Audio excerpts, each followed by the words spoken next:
수단 내전 한가운데서도, LA 폭동 한복판에서도, 아프가니스탄 철수 현장에서도 한국 구조대는 늘 가장 먼저 모습을 드러냈습니다. 전 세계가 철수에 실패할 때 단독으로 교민을 전원 안전 수송한 비밀은 무엇일까요? 이 나라는 행동으로 증명한다. 는 해외 전문가의 고백은 결코 과장이 아닙니다. 위기 현장에서 한국이 가진 조직력과 결단력 그리고 숨겨진 네트워크의 진실을 파헤칩니다. 이제 전 세계 재난 구호 최전선을 달리는 한국 모델의 모든 것을 만나보세요. 런던 해양회의의 거대한 스크린 앞에 서 있었어요. 리모컨을 잡은 손이 살짝 떨리고 있었습니다. 회의실은 전 세계 해운 회사의 중요한 사람들로 가득했어요. 스크린에는 세계 지도가 나타나 있었어요. 파란 선들이 화물선들이 매일 사용하는 모든 운송 경로를 표시하고 있었습니다. 이집트를 지나는 바쁜 수에즈 운하 경로도 있었어요. 35일이 걸리는 여행이었죠. 그 다음 리모컨을 클릭했어요. 지도에 새로운 빨간 선이 나타났습니다. 이 선은 세계의 꼭대기 북극해를 가로질러 가고 있었어요. 파란 선보다 훨씬 짧았거든요. 이것이 북극 항로입니다. 마이크에 대고 말했어요. 배들이 이 길을 이용하면 15일을 절약할 수 있어요. 더 적은 연료, 더 적은 비용, 더 빠른 배송을 의미하죠. 청중을 바라봤어요. 어떤 사람들은 고개를 끄덕이고 있었어요. 다른 사람들은 얼굴을 찌푸리며 서로 속삭이고 있었고요. 그들이 무슨 생각을 하고 있는지 알고 있었어요. 북극해는 위험하다는 거죠. 하지만 저는 숙제를 해왔어요. 기후변화 때문에 얼음이 녹고 있었어요. 이것이 저희 같은 해운 회사들에게 새로운 기회를 만들어주고 있었던 거죠. 저는 런던의 큰 해운 회사인 아틱라인에서 일하고 있었어요. 제 일은 새로운 수익 창출 방법을 찾고 경쟁사들을 이기는 것이었어요. 북극 항로는 지금까지 우리에게 온 가장 큰 기회일 수 있었거든요. 다음 슬라이드를 클릭했어요. 화면에 숫자들이 가득 찼습니다. 연료비를 29% 절약할 수 있어요. 설명했어요. 1년에 수백만 달러를 의미하죠. 앞줄에 앉은 남자가 손을 들었어요. 위험은 어떻게 생각하시나요? 얼음 폭풍, 장비 고장, 구조 비용 말이에요? 자신감 있게 미소를 지었어요. 모든 위험을 계산해봤어요. 이익이 위험보다 훨씬 커요. 발표가 끝난 후 사람들이 제 주위로 몰려들었어요. 질문을 하고 명함을 건네주고 있었어요. 모든 사람이 북극 경로에 대해 더 알고 싶어 했거든요. 그때 군중 가장자리에서 참을성 있게 기다리고 있는 남자를 알아챘어요. 다른 사람들과는 달랐어요. 어두운 정장에 밝은 빨간 넥타이를 메고 있었거든요. 미소가 따뜻하고 진실해 보였어요. 군중이 마침내 흩어지자 그가 저에게 걸어왔어요. 이름표에는 김지훈, 부산항만공사 라고 적혀 있었어요. 맥켄지 씨, 살짝 인사하며 말했어요. 발표가 아주 흥미로웠어요. 한국이 이 프로젝트의 좋은 파트너가 될 수 있을 것 같은데요. 미소가 굳어지는 걸 느꼈어요. 한국은 관료주의를 의미했거든요. 끝없는 회의와 서류 작업을 의미했어요. 김 씨, 정중하게 말했어요. 관심을 가져주셔서 감사해요. 하지만 당신 조직이 우리가 필요로 하는 속도로 일할 수 있을지 확신이 서지 않아요. 그는 기분 나빠하지 않는 것 같았어요. 대신 고개를 살짝 기울였어요. 때로는 가장 빠른 길이 가장 명백한 길이 아닐 수도 있어요. 이 대화를 빨리 끝내고 싶었어요. 독일과 노르웨이 대표들과 이야기해야 했거든요. 생각해 볼게요. 이미 다른 잠재적 파트너들을 바라보며 말했어요. 지훈 씨가 간단한 명함을 꺼내서 저에게 건네줬어요. 부산은 아시아의 세계로 향하는 관문이에요. 놀라실 수도 있을 거예요. 제대로 보지도 않고 명함을 받았어요. 감사합니다. 그날 저녁 런던 아파트로 돌아왔어요. 와인 한 잔을 따르고 식탁에 북극 경로 지도들을 펼쳐놓았어요. 경로가 종이 위에서는 아주 간단해 보였어요. 세계 꼭대기를 가로질러 아시아에서 유럽으로 가는 직선이었거든요. 하지만 그렇게 간단하지 않다는 걸 알고 있었어요. 북극해는 지구상에서 가장 위험한 곳 중 하나였으니까요. 잘못될 수 있는 모든 일들에 대해 생각했어요. 얼음에 갇히는 배들, 극한의 추위에서 고장나는 장비들, 수백만 달러가 드는 구조 작업들. 휴대폰에 새 이메일 알림이 왔어요. 김지훈 씨로부터였어요. 메시지는 짧았어요. 얼음은 협상하지 않습니다. 우리도 가정에만 우리 자신을 제한해서는 안 되겠죠. 한참 동안 그 이메일을 바라봤어요. 무슨 뜻일까요? 제가 한국에 대해 가정을 하고 있다는 말인가요? 답장하지 않고 노트북을 닫았어요. 수수께끼 같은 말을 하는 사람들과 일할 준비가 되어 있지 않았거든요. 하지만 나중에 침대에 누워서도 계속 그의 말을 생각하고 있었어요. 어쩌면 제가 정말 가정을 하고 있는 건지도 모르겠어요. 다음 날 아침 부산항에 대한 정보를 찾아보고 있는 제 자신을 발견했어요. 숫자들이 놀라웠어요. 1년에 2천만 개가 넘는 컨테이너를 처리하고 있었거든요. 세계에서 가장 바쁜 항구 중 하나였어요. 한국 조선업체들이 세계 최고 수준이라는 것도 알게 되었어요. 거대한 화물선들과 쇠빙선까지 만들고 있었어요. 어쩌면 제가 모르는 북극 운송에 관한 무언가를 알고 있을지도 모르겠어요. 그래도 망설여졌어요. 국제 파트너들과 일하는 것은 복잡했거든요. 언어 장벽, 문화적 차이, 다른 사업 방식들이 있었어요. 하지만 북극 경로는 어떤 한 회사가 혼자 감당하기에는 너무 큰 일이었어요. 돈, 전문 지식, 정치적 인맥을 가진 파트너들이 필요했어요. 한국은 이 모든 것을 가지고 있었거든요. 김지훈 씨의 명함을 다시 집어들었어요. 검은 글씨가 적힌 간단한 흰 종이였어요. 화려한 디자인이나 홀로그램 보안 기능도 없었어요. 어쩌면 그게 저를 불편하게 하는 것일지도 모르겠어요. 제 세계에서는 중요한 사람들이 중요한 명함을 가지고 있거든요. 낯선 사람에게 따뜻하게 미소 짓거나 신비로운 말을 하지 않아요. 하지만 어쩌면 그래서 그에게 주의를 기울여야 하는 건지도 모르겠어요. 어쩌면 그가 제가 아직 이해하지 못하는 무언가를 대표하고 있는 건지도요. 매일 볼 수 있는 책상 위에 그 명함을 놓았어요. 아직 그에게 전화할 준비는 되어 있지 않았어요. 하지만 그를 무시할 준비도 되어 있지 않았거든요. 북극 경로가 사이렌의 노래처럼 저를 부르고 있었어요. 명성과 재산, 그리고 세계 운송업을 혁신할 기회를 약속하고 있었어요. 하지만 모든 위대한 모험처럼 안전지대를 벗어나서 완전히 이해하지 못하는 사람들을 신뢰해야 했어요. 문제는 제가 그 부름에 답할 만큼 용감한가 하는 거였어요. 3주 후, 저는 한국 부산의 부두에 서 있었어요. 짬바다 바람이 차가운 물처럼 얼굴을 때리고 있었습니다. 런던에서 입던 단정한 옷이 이곳에서는 어색하게 느껴졌어요. 항구가 거대한 금속 숲처럼 앞에 펼쳐져 있었어요. 큰 크레인들이 금속 공룡의 목처럼 하늘로 뻗어 있었습니다. 기차 차량만큼 큰 컨테이너들을 들어 올려서 완벽한 줄로 쌓고 있었어요. 도시 블록보다 큰 배들이 화물을 싣기 위해 줄을 서서 기다리고 있었고요. 이런 걸 본 적이 없었어요. 제가 알고 있던 런던 항구들도 바쁘긴 하지만 이건 달랐어요. 거인들이 완벽하게 조직된 춤을 추는 걸 보는 것 같았거든요. 김지훈 씨가 제 옆으로 걸어왔어요. 진한 파란색 재킷을 입고 있었고 회의에서 봤던 그 따뜻한 미소를 짓고 있었어요. 부산에 오신 걸 환영합니다. 지훈 씨가 말했어요. 어떠세요? 믿을 수 없어요. 솔직히 말했습니다. 우리는 1년에 2천만 개가 넘는 컨테이너를 처리해요. 각각이 누군가의 삶을 담고 있어요. 우리는 단순히 화물을 옮기는 게 아니에요. 세상을 연결하는 거죠. 지훈 씨를 따라 특별한 배로 향했어요. 흰색으로 칠해져 있었고 두꺼운 강철 벽과 보강된 앞부분을 가지고 있었어요. 아틱 파이오니어, 우리 시험용 컨테이너들을 북극 항로로 운반할 배였습니다. 얼음을 위해 만들어진 배예요. 지훈 씨가 설명했어요. 한국 조선 업체들이 북극해 전용으로 설계했어요. 그때 뒤에서 큰 목소리가 들렸어요. 아름다운 배죠, 그렇지 않아요? 돌아보니 곱슬곱슬한 갈색 머리와 거칠고 세월의 흔적이 묻은 손을 가진 남자가 있었어요. 눈이 얼음 조각같이 밝은 파란색이었어요. 안드레이 베리아예프 선장님이세요. 지훈 씨가 말했어요. 북극해를 통과하는 우리를 안내해 주실 분이에요. 안드레이가 저에게 손을 내밀었어요. 25년 동안 북극해를 항해해 왔어요. 얼음이 제 선생님이에요. 아틱라인의 엘리자베스 맥켄지입니다.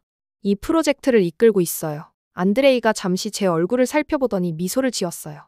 얼음 속에 가본 적이 없죠? 네. 하지만 모든 보고서와 안전 절차를 공부했어요. 보고서는 좋아요.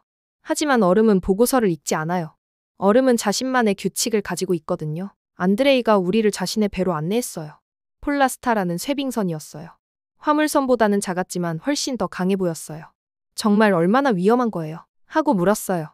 안드레이가 걸음을 멈추고 바다를 바라봤어요. 위험하냐고요? 네. 하지만 당신이 생각하는 방식과는 달라요. 얼음은 악한 게 아니에요. 그냥 존재할 뿐이에요. 물리학과 날씨와 시간의 법칙을 따를 뿐이죠. 배 옆면에 긁힌 자국들을 가리켰어요. 각각의 상처가 이야기를 담고 있어요. 하지만 우리는 여전히 여기 있어요. 배우고, 적응하고, 얼음을 존중하는 거죠. 실용적인 야외복을 입고 노트북을 든 여성이 우리에게 걸어왔어요. 사라 윌리엄스예요. 지훈 씨가 말했어요. 미국에서 온 환경과학자예요. 우리가 북극 생태계에 미치는 영향을 모니터링할 거예요. 당신의 환경 영향 보고서를 읽어봤어요. 철저하긴 하지만 오래된 데이터에 기반하고 있어요.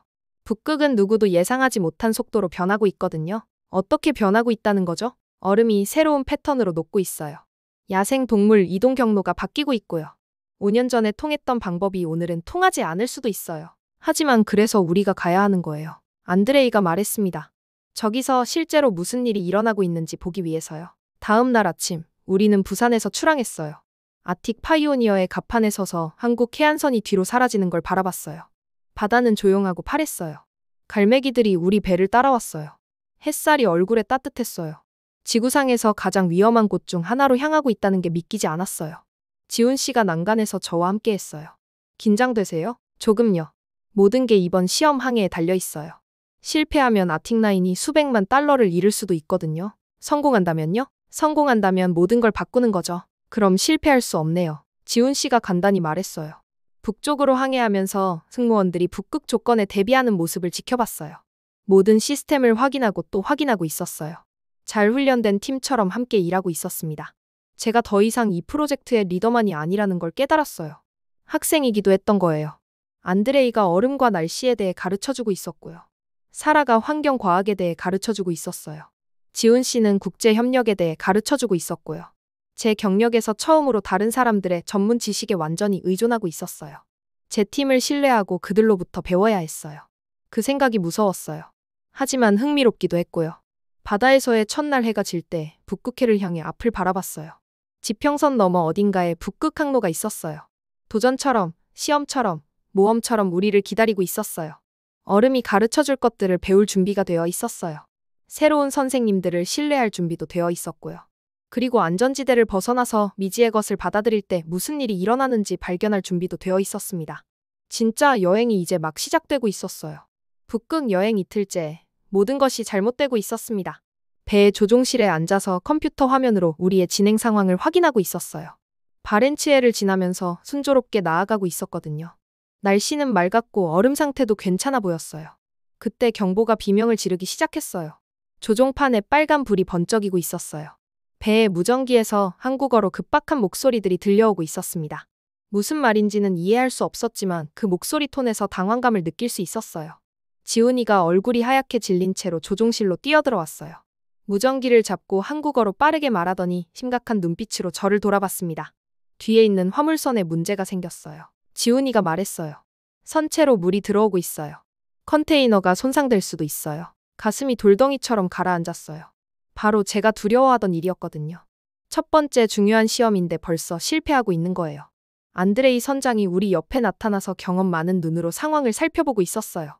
선체 균열이에요. 얼음 바다에서는 흔한 일이에요. 하지만 좋은 일은 아니죠. 얼마나 심각한 거예요? 하고 물었어요. 물을 얼마나 빨리 막을 수 있느냐에 달려 있어요. 그리고 한국 엔지니어들이 그 배를 얼마나 잘 만들었느냐에도요. 가슴 속에서 분노가 올라오는 걸 느꼈어요. 한국 기술이라? 독일이나 노르웨이 조선업체를 고집했어야 했는데. 하지만 지훈이가 응급 상황에 대응하는 모습을 지켜봤어요. 화물선 승무원들, 우리 승무원들, 그리고 한국에 있는 구조팀들과 이야기하고 있었어요. 세계 언어로 말하면서 어떻게든 모든 사람에게 정보를 전달하고 침착함을 유지시키고 있었습니다. 균열이 보강판에 있어요. 지훈이가 우리에게 설명했어요. 용접은 괜찮아 보이는데 강철 자체에 뭔가 문제가 있어요. 지훈이가 배의 통신실로 사라져서 전화를 걸기 시작했어요. 한국에 있는 사람들과 이야기하면서 강철 등급과 온도 등급에 대한 기술적인 질문들을 하는 소리가 들렸어요. 한편 안드레이는 얼음 차트와 일기예보를 살펴보고 있었어요. 선택지가 있어요. 동쪽으로 30km쯤 가면 다른 경로가 있어요. 거기는 얼음이 더 얇지만 통로가 좁아요. 사라가 환경 데이터로 가득한 노트북을 들고 긴급 회의에 합류했어요. 동쪽 경로에는 장점이 있어요. 운송 교통량이 적어서 해양 생물에 대한 방해가 적어요. 그리고 수온도 약간 더 따뜻해요. 저는 제 전체 프로젝트를 망칠 수 있는 문제를 함께 해결하려고 노력하는 세 사람을 바라봤어요. 러시아 선장, 한국 항만 관리자, 미국 과학자. 서로 다른 나라, 다른 배경에서 왔지만 이 위기를 함께 풀 수 있는 퍼즐처럼 다루고 있었어요. 동쪽 경로의 연료 비용은 어떻게 되죠? 제가 물었어요. 더 높아요. 하지만 그렇게 많이는 아니에요. 그리고 얼음 상태가 더 좋다면 실제로는 시간을 절약할 수도 있어요. 지훈이가 놀라운 소식을 가지고 돌아왔어요. 부산에 있는 금속학자들과 이야기했어요. 다른 북극 선박들에서도 비슷한 문제들을 추적하고 있었어요. 강철 공급업체가 아무에게도 말하지 않고 합금 공식을 바꿨대요. 새로운 공식은 극한의 추위를 잘 견디지 못해요. 그러면 이게 우리만의 문제가 아니라는 거예요? 아니에요. 업계 전체의 문제예요. 하지만 우리 팀이 해결책을 찾았다고 생각해요. 약한 강철을 보완할 수 있는 다른 용접 기법이요. 따뜻한 물에 녹는 얼음처럼 제 분노가 사라지는 걸 느꼈어요. 이건 한국의 무능함에 관한 것이 아니었어요. 북극 운송을 하는 모든 사람에게 영향을 미치는 공급망 문제였던 거예요. 우리 배를 고칠 수 있을까요? 하고 물었어요. 임시로 막을 수는 있어요. 이번 시험 항해를 안전하게 완주할 수 있을 정도로요. 그 다음 6시간 동안 우리 국제팀이 제가 이전에 본 적 없는 방식으로 함께 일하는 모습을 지켜봤어요. 안드레이가 동쪽 얼음 수로를 통해 우리를 안내하며 얼어붙은 풍경을 책처럼 읽고 있었어요. 사라는 환경 조건을 모니터링하며 우리의 영향을 최소화할 수 있는 속도 조정을 제안하고 있었고요. 지훈이는 수리를 조율하고 전 세계 지원팀들과 소통하고 있었습니다. 그리고 천천히 제가 이 위기를 관리하고 있는 게 아니라는 걸 깨달았어요. 위기로부터 배우고 있었던 거예요. 동쪽 경로는 정말 아름다웠어요. 얼음 조각들이 바람과 물이 조각한 조각상 같았거든요. 물개들이 떠다니는 얼음 덩어리 위에서 쉬면서 우리 배가 지나가는 걸 바라보고 있었어요. 이래서 제가 북극을 사랑하는 거예요. 갑판에 서서 안드레이가 말했어요. 위험하죠. 맞아요. 하지만 마법 같기도 해요. 사라가 멀리 있는 고래들을 가리켰어요. 고래들이 고대 이동 경로를 따라가고 있어요. 이 길들 중 일부는 수천 년 된 거예요. 우리가 단순히 운송 경로를 시험하고 있는 게 아니라는 걸 깨달았어요. 인간이 배를 만들기 훨씬 전부터 여기 있었던 살아있는 생태계에 들어가고 있는 거였어요. 사흘째가 되자 임시로 수리한 우리 화물선이 잘 버티고 있었어요. 동쪽 경로는 얼음 상태가 예상보다 좋아서 실제로 시간을 절약해주고 있었어요. 때로는 문제들이 더 좋은 해결책을 보여주죠. 지훈이가 하루 진행 보고서를 검토하며 말했어요. 컴퓨터 화면에 있는 데이터를 봤어요. 선체 균열에도 불구하고 경로 변경에도 불구하고 우리는 실제로 일정보다 앞서가고 있었어요. 제가 가장 놀라는 게 뭔지 아세요? 하고 물었어요. 뭐예요? 우리가 얼마나 잘 함께 일하는지예요. 언어 장벽과 문화적 오해를 예상했었거든요. 대신에 저는 여러분 세 분에게서 제 회사에서 수년간 배운 것보다 더 많은 걸 배우고 있어요. 지훈이가 제가 점점 좋아하게 된 그 따뜻한 미소를 지었어요. 아마 우리 모두가 같은 걸 원하기 때문일 거예요.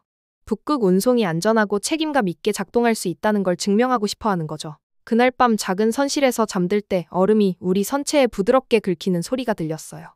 거의 음악처럼 들렸어요. 이 항해에서 운송 경로를 시험할 거라고 생각하고 왔어요. 대신에 팀워크, 국제협력, 그리고 리더가 된다는 것의 의미에 대한 제 자신의 가정들을 시험하고 있었어요. 얼음이 강함은 엄격한 계획에서 나오는 게 아니라 유연한 적응에서 나온다는 걸 가르쳐주고 있었어요.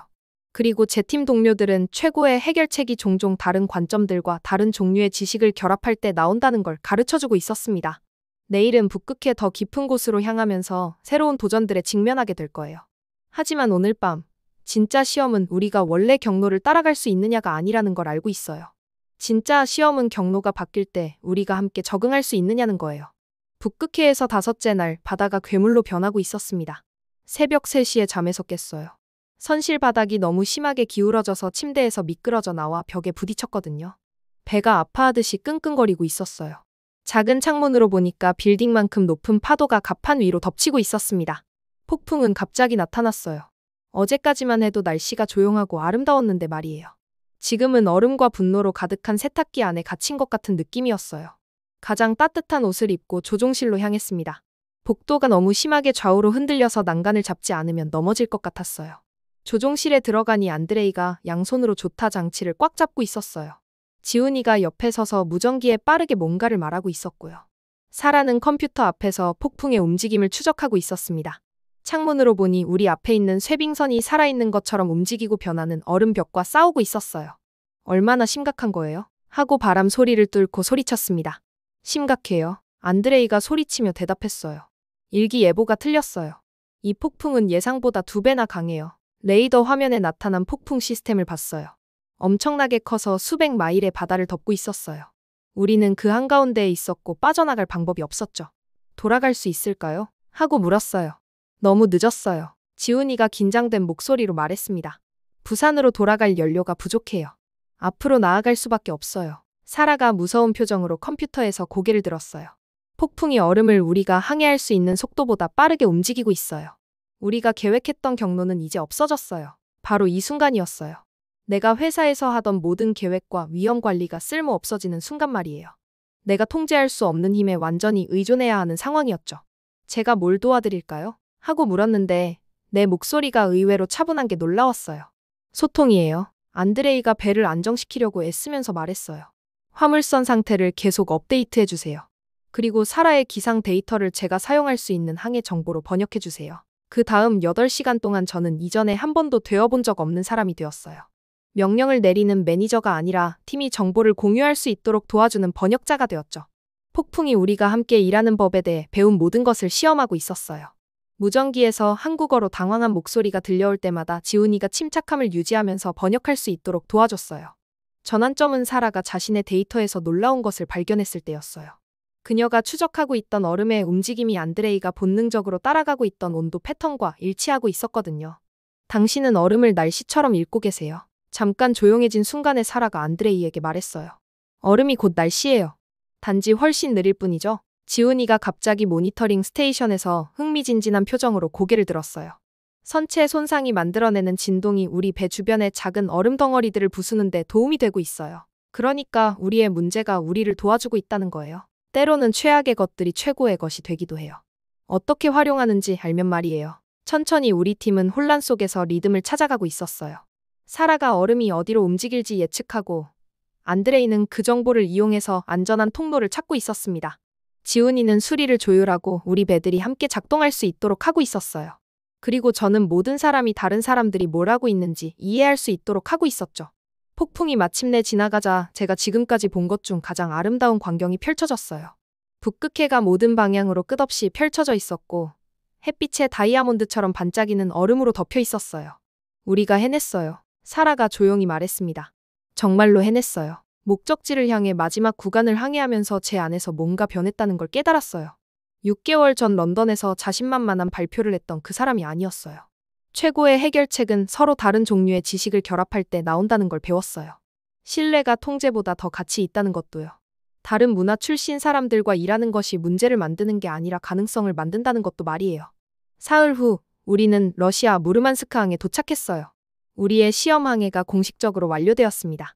모든 게 잘못되었을 때도 북극 항로가 작동할 수 있다는 걸 증명했어요.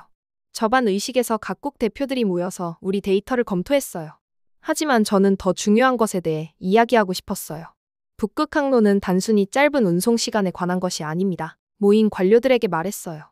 어떤 단일 국가도 혼자서는 해결할 수 없는 문제들을 국제협력으로 해결할 수 있다는 걸 증명하는 것입니다. 그날 저녁 늦게 지훈이, 안드레이, 사라와 함께 항구를 걸었어요.